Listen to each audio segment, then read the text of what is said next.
تصور کیجئے ایک وسیع صحرا جہاں دور دور تک صرف ریت ہی ریت نظر آتی ہے۔ اس بے پناہ ریگستان کے کنارے پر ایک چھوٹا سا گاؤں آباد ہے۔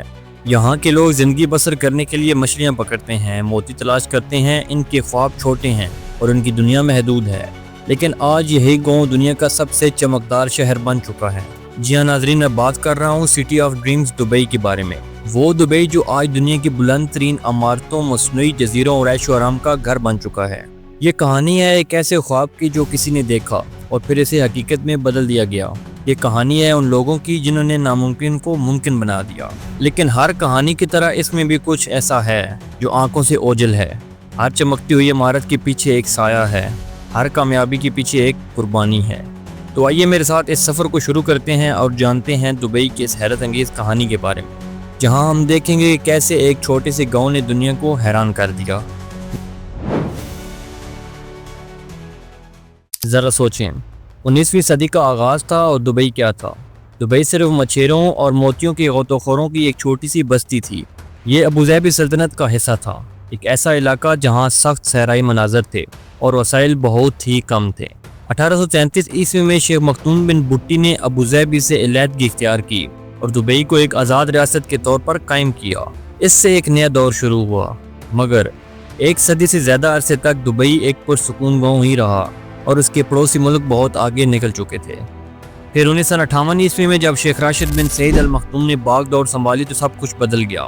اپنی یورپ کے سفر سے متاثر ہو کر شیخ راشد نے ایک ایسے دبئی کا تصور کیا جو دنیا کے بڑے بڑے شہروں کو ٹکر دے سکے۔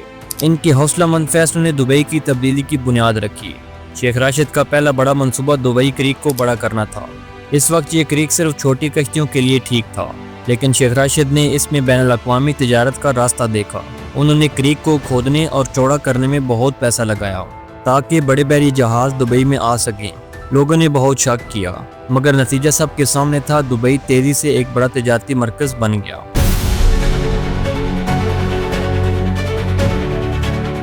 لیکن شیخ راشد یہیں نہیں رکے۔ انہوں نے ایک ہوائی اڈا بنایا، ضروری چیزوں میں پیسہ لگایا اور اپنے بڑے منصوبوں کو پورا کرنے کے لیے قرضے بھی لیے۔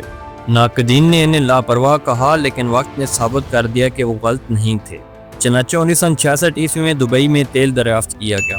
سعودی عرب اور کویت جیسے پڑوسی ممالک اس سے امیر ہو گئے تھے، مگر دبئی کے پاس تیل کے ذخائر زیادہ نہیں تھے۔ شیخ راشد جانتے تھے کہ صرف تیل دبئی کو آگے نہیں لے کر جا سکتا، اس لیے انہوں نے تیل سے ملنے والے پیسوں کو ضائع کرنے کے بجائے اس سے انفراسٹرکچر، تعلیم اور صحت میں دوبارہ لگایا۔ انہوں نے کیا ایک مشہور کہاوت کہی، میرے دادا اونٹ پر سوار تھے، میرے والد اونٹ پر سوار تھے، میں مرسیڈیز چلاتا تھا، میرا بیٹا لینڈ روور چلاتا ہے اور اس کا بیٹا لینڈ روور چلاتا ہے، لیکن اس کا بیٹا اونٹ کی سواری کرے گا۔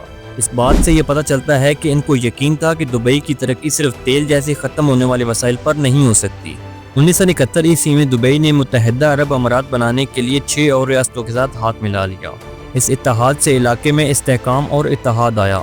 شیخ راشد کی قیادت میں دبئی متحدہ عرب امارات کی ترقی میں ایک بڑا کھلاڑی بن گیا۔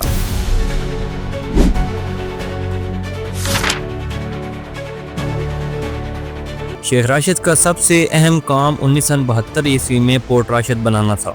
اس بندرگاہ نے دبئی کو دنیا کی تجارت کا مرکز بنا دیا۔ دنیا بھر سے بحری جہاز دبئی آنے لگے جو اپنے ساتھ تجارت اور مواقع لے کر آنے لگے۔ پورٹ راشد کی کامیابی کے بعد 1979 عیسوی میں جبل علی پورٹ بنایا گیا، جو مشرقی وسطی کا سب سے بڑا پورٹ تھا۔ شیخ راشد نے ایک اور بڑا اقدام اٹھایا، جبل علی پورٹ کو ٹیکس فری زون قرار دے دیا۔ یہ ایک ایسا فیصلہ تھا جس نے سب کچھ بدل کر رکھ دیا۔ ٹیکس کم ہونے اور کاروبار کرنے میں آسانی کی وجہ سے بہت سے کاروبار دبئی آنے لگے۔ آج کے دن جبل علی فری زون دبئی کی جی ڈی پی میں بہت بڑا حصہ ڈال رہا ہے، اور یہ شیخ راشد کی دور اندیشی کی نشانی تھی۔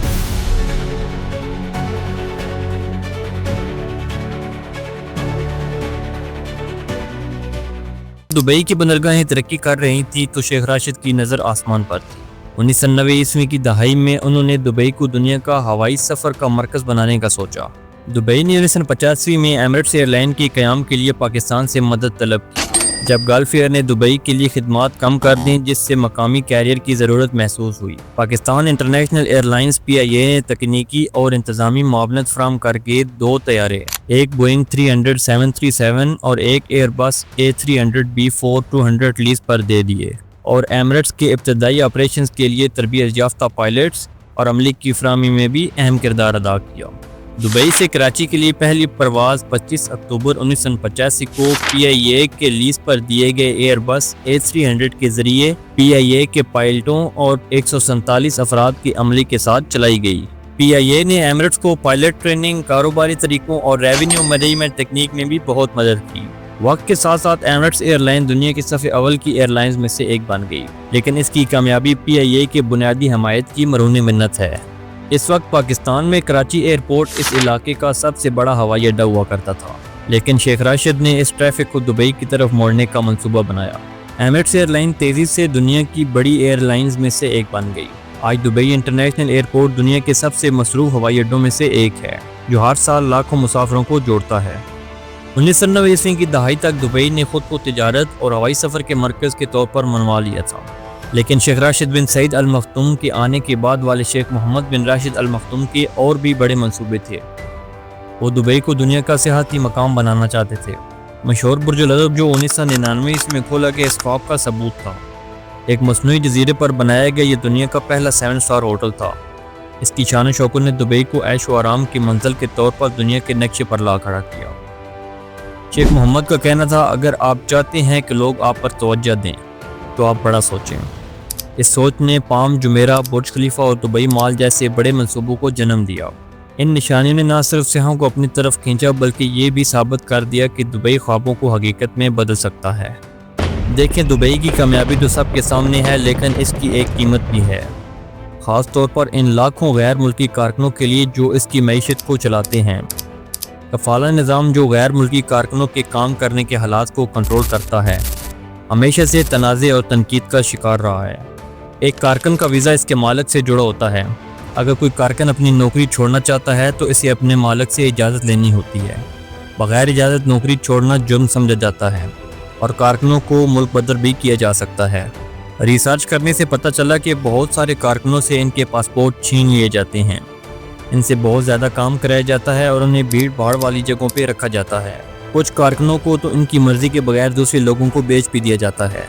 انسانی حقوق کی تنظیموں نے کفالہ نظام کو جدید غلامی قرار دے دیا۔ کارکن، خاص طور پر وہ جو کم پیسوں والے نوکریوں میں ہیں، اگر ان کے ساتھ کوئی برا سلوک ہوتا ہے تو ان کے پاس مدد کے لیے بہت کم راستے ہوتے ہیں۔ بین الاقوامی تنقید کے بعد متحدہ عرب امارات نے 2017 میں ورکرز کنونشن قانون نافذ کیا۔ اس قانون کا مقصد غیر ملکی کارکنوں کے حالات کو بہتر بنانا تھا۔ اس میں پاسپورٹ چھیننے پر پابندی لگائی گئی، مالکان کو لازمی طور پر تحریری معاہدے کا حکم دیا گیا، کارکنوں کے لیے شکایت درج کرانے کا نظام بنایا گیا۔ اگرچہ ان تبدیلیوں سے کچھ بہتری آئی، لیکن چیلنجز ابھی بھی موجود ہیں۔ دی گائیڈن کی 2022 کی ایک رپورٹ میں بتایا گیا کہ بہت سے کارکن ابھی بھی استحصال کا شکار ہیں، ان کے پاسپورٹ چھین لیے جاتے ہیں اور لیبر قوانین کو نظر انداز کیا جا رہا ہے۔ دبئی بالکل تضادات کا شہر ہے۔ ایک طرف یہ جدت، عیش و آرام اور مواقع کا عالمی مرکز ہے، تو دوسری طرف یہ مزدوروں کے استحصال، صنفی عدم مساوات اور آمریت جیسے مسائل سے دو چار ہے۔ یہ تضادات ہمیں یاد دلاتے ہیں کہ ترقی کے ساتھ اکثر کچھ نہ کچھ مسائل جڑے ہوتے ہیں۔ ان تمام چیلنجوں کے باوجود دبئی کی تبدیلی واقعی حیران کن ہے۔ صحرا کو ایک ترقی یافتہ شہر میں بدلنا انسانی عقل اور بلند حوصلے کا ثبوت ہے، لیکن جیسے جیسے دبئی آگے بڑھ رہا ہے، اسے اس بات کا خیال رکھنا ہوگا کہ اس کی کامیابی کی انسانی قیمت کیا ہے۔ تمام کارکنوں کے ساتھ منصفانہ سلوک کرنا، صنفی مساوات کو بڑھانا اور انسانی حقوق کو برقرار رکھنا اس کے مستقبل کے لیے بہت ضروری ہے۔ دبئی کی کہانی ویژن، لچک اور حوصلے کی کہانی ہے، لیکن یہ عدم مساوات اور استحصال کی بھی کہانی ہے۔ جب ہم اس کی کامیابیوں پر حیران ہوتے ہیں تو ہمیں ان سبقوں کو بھی یاد رکھنا چاہیے جو ہمیں یہ سکھاتا ہے۔ حقیقی ترقی صرف بلند و بالا عمارتیں اور ہوائی اڈے بنانا نہیں، بلکہ ایک ایسا معاشرہ بنانا ہے جہاں ہر کوئی ترقی کر سکے۔ جی ہاں تو ناظرین، یہ تھی دبئی کی چھوٹی سی پرمسرت اور دلچسپ کہانی۔ میں امید کرتا ہوں آپ کو میری ویڈیو پسند آئی ہوگی۔ آپ اپنی قیمتی رائے کا اظہار کمنٹ باکس میں کر سکتے ہیں۔ ایسی مزید ویڈیوز دیکھنے کے لیے چینل کو سبسکرائب کریں، لائک کریں، شیئر کریں اور بیل کے آئیکن کو لازمی پریس کر لیں تاکہ ہر نئی آنے والی ویڈیو کی اپڈیٹ آپ تک پہنچ سکے۔